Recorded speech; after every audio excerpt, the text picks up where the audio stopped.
Hello everybody, welcome back or welcome to the channel. My name is Evan and today is all about building out that aerobic engine. But first, let's lace up and go for a run.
This is going to be the first one in a training series. I wanted to give a nice little overview about building out that aerobic engine. Now, just a little sidebar here. This is all my opinion through my schooling, trainings, experiences as an athlete and a coach. This is what I have found to work well for me and many of the athletes that I've worked with. Your mileage may vary. Please feel free to try any of these, adopt them into what you're already doing. If you're doing something different, I'd love to hear about it. Maybe I could implement some of that into my training as well, but here goes building out that aerobic engine. Let's go ahead and just dive right in. So some of the challenges to building out this, I think this is going to be very fundamental, just understanding what it is that we're coming into. So if we're looking at building out this aerobic engine, it's not going to be easy, it's not free. So what are going to be some of the challenges that we have when trying to building that out? So some of the things it's very time consuming, it's hard to maximize. Like we kind of have this idea of what it's going to be, just going out and logging some miles, and it's very difficult to maximize. Not so much difficult to get benefit, but the maximize part, so that final percentage of really seeing that improvement. And the other part is there's many opinions, many options, many styles to do this, and I'm gonna give you a few of my ideas and what I've really seen work well for me. The key to this, the major takeaway really before we get going is to really think about its progression over time. So it's not like a 1 week, a handful of workouts, and then we're instantly going to be faster. This is going to be small increments of progression over time. Consistency is key. So big workouts just randomly aren't really going to do it, rather than smaller, shorter workouts, much more consistent. And the other big thing is track all of it.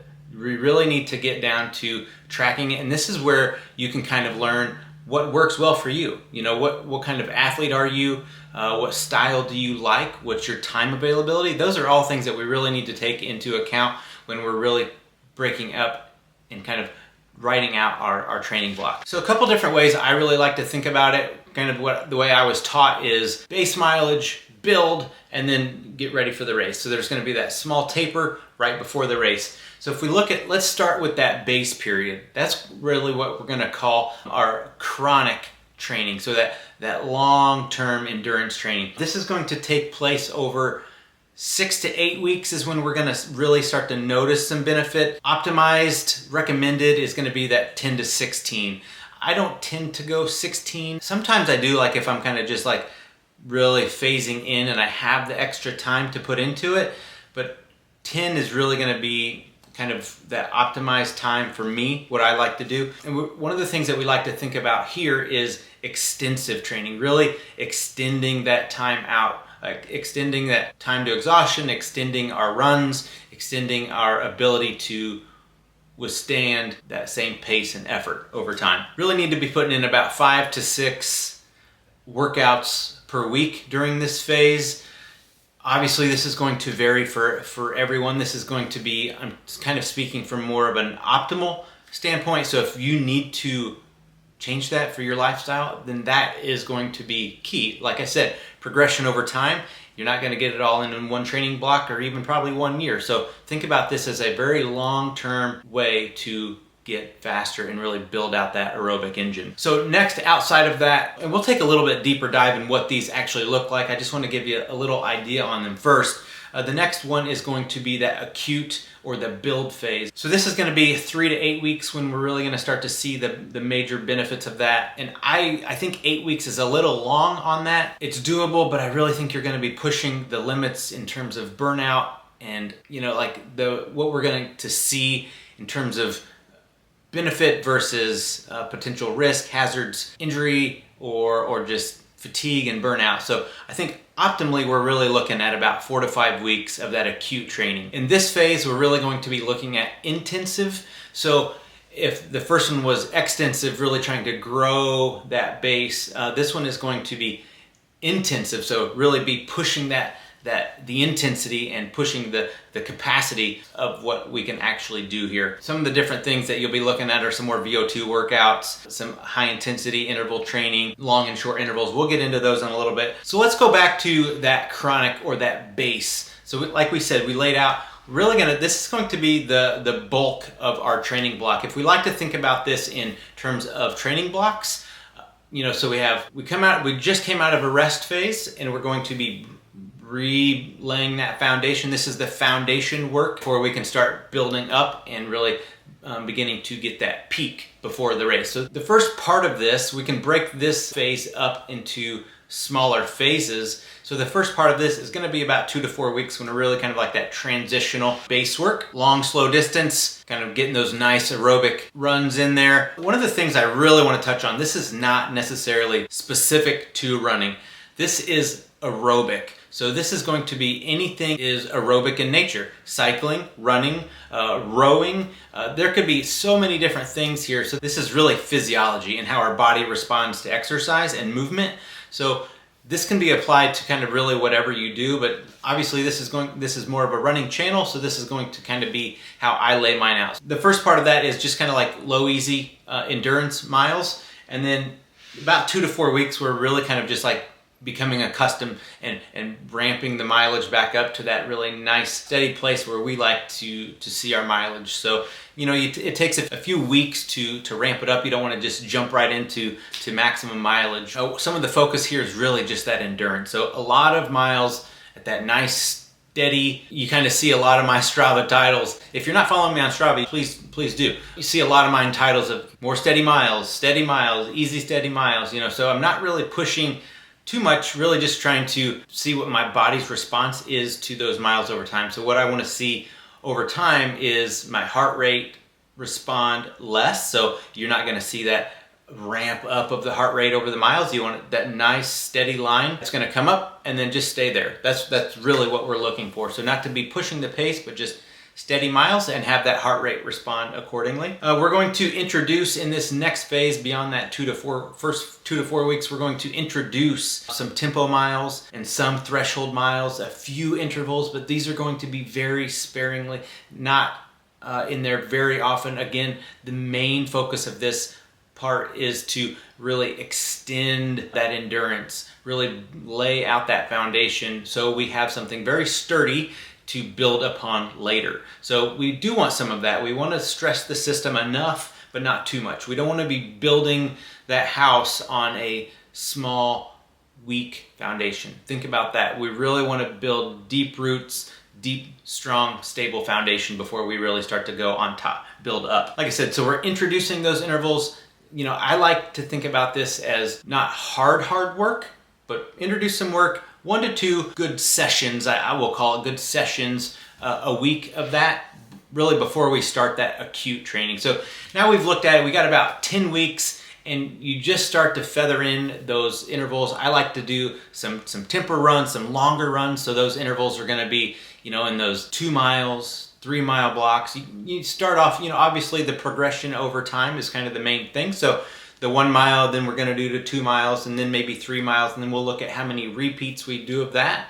And some of the shorter intervals I like to do are those half-mile repeats or 3-minute repeats, something along those lines, and not too many of them, and obviously, again, not too often within the week. So very sparingly, just enough to kind of keep the interest going, keep that turnover going. One of the things I like to think about, especially during this endurance phase when we can really just kind of become one steady pace all the time, we don't want our runs to look like that. So there is some undulation within the different workouts. And then I like to touch on speed every day, even if it's just some strides, some form work. There is a lot of skill that goes into running fast outside of the aerobic engine. So there's a lot of things that we need to do other than just running fast to run fast. So some of it is adding some intervals, and some of it's just some strides or some form work, really focusing on all of that. So think about other ways to get fast other than just like pace. So we're done with that first build phase. We're now the base phase, and now we're working into the build phase. Some of the things that we're going to introduce, again, we cannot do these runs all the time. So we're still going to have those steady miles. We're going to have the recovery day runs. The easy runs are still going to be a part of it, but we're going to introduce a little bit more of the hard work and maybe look at that 2 to 3 sessions per week with nice recovery in between. So I like to break mine up and I like to do one type of interval or hard work per week, and that way it gives me a whole week before I get to that specific type of work and really tax that specific area of the aerobic system. I'm not hitting on one thing too often, I'm hitting on everything kind of nice, evenly spaced. So we're looking at our maximal long interval runs. So these are going to be longer than 2 to 3 minutes. So again, we're kind of looking at maybe those 1 mile repeats. This is going to be maybe a 1-to-1 work to rest ratio, and it's sustained. And what that means by sustained maximal effort is repeatable. So it's not so hard that I'm not going to be able to hit 2s and 3s and 4 interval of that and see a lot of degradation and see a lot of just pace dropping off, form dropping off. So we really want this to be repeatable. And again, like I said, these are going to be longer than 2 to 3 minutes. So depending on, obviously pace is going to matter. So you could go anywhere from that half mile, the 1K, and then all the way up to that 1 mile. That would take us into our maximal short intervals. So this is going to be that 1 minute and less. I think about 30 seconds to a minute is where I really like to put these. And these are full rest. So really maximal effort, what you can sustain for that time period and progression over time. So the amount of repeats that you do per session is going to increase throughout the weeks, throughout the rest of the training block. And like I said, this is a full rest. So maybe even a 1 mile rest between repeating these. Other things that we're going to look at are our sprint intervals and maybe our strides. And things that I like to add in there also. So strides would be something I could add into maybe an easier day or easy mileage where I'm just going to add 4 to 6 strides in. So I'm really not targeting so much. It's just, again, a little bit of that form, a little bit of that touch on speed.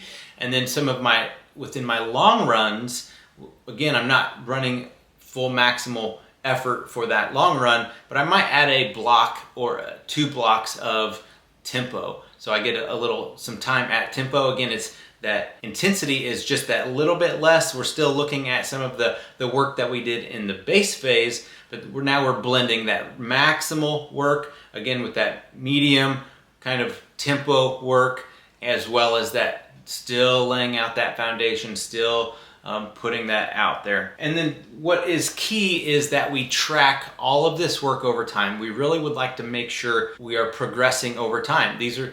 If we're not, we really need to take a look at what we're doing. Are we really getting enough rest between these hard workouts?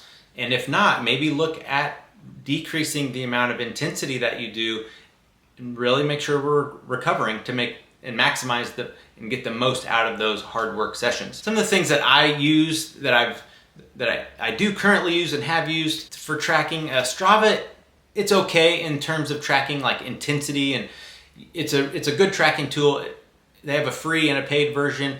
I really like it because it's social and there are some tracking tools in there. Training Peaks is another really good one. They have a free and paid version on there as well. If you do work with a coach or ever plan on that, it's a good way you can share where your coach can see your data as well. I personally use Stride as well, the foot pod that measures power. I think power, along with heart rate, along with perceived exertion, are excellent tools. You do need to learn how the body feels and responds and be able to check in with that. But there's also, you know, it's really good to have data to go back to and kind of see how all that matches up.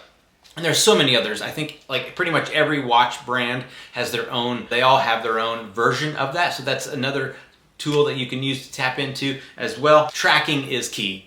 You want to track over time. You want to watch heart rate over time. You want to watch pace over time. You want to see improvement in all those areas. So running the same pace, you would like to see week to week to week, you would like to see heart rate come down to be able to hold that pace and hold that effort. It's not as demanding over time. Again, you would like to see pace increase over time. So those are just different things to look at. Other key takeaways for this: recovery is crucial. You cannot always do hard work. You will get away with it for a short amount of time and then your body will just scream enough. You have to do the recovery. That is just as important as the hard work. I would almost say more important than the hard work. So this helps you avoid that gray zone training. Easy days easy, hard days hard. And then they complement each other so much and you get faster for doing that. Again, maximum for me, 2 to 3 hard sessions per week during that build/acute phase. And then really one harder session in that early base phase, 1 to 2 harder sessions kind of in that the rest of that base phase, and then you can start adding a little bit more on there as we go forward. So the big picture: base, build, we're gonna have a short taper, and then race, and that's the training block. So, and then we repeat. We wash, rinse, repeat, and do it again, and hopefully the next training block is better and faster, and we've learned a little bit more, and we just repeat that over and over and over, and we just continually get better and faster over time. So thank you so much. I hope you found this to be helpful and useful. I would love to hear from you on what you're training for, what kind of training you use or have used in the past. If you have any specific questions in terms of training or something that you would like to see in the future, I'd love to hear from you. If you enjoyed this, then maybe you enjoy checking out as I track my training into the first marathon I ever did, and I titled that Project 259, where I tried to run and did run under 3 hours for my first marathon. I'll go ahead and throw a link up to that. So I appreciate you guys, and as always, go forward in power, love, and a sound mind, and we will see you in the next one. Peace.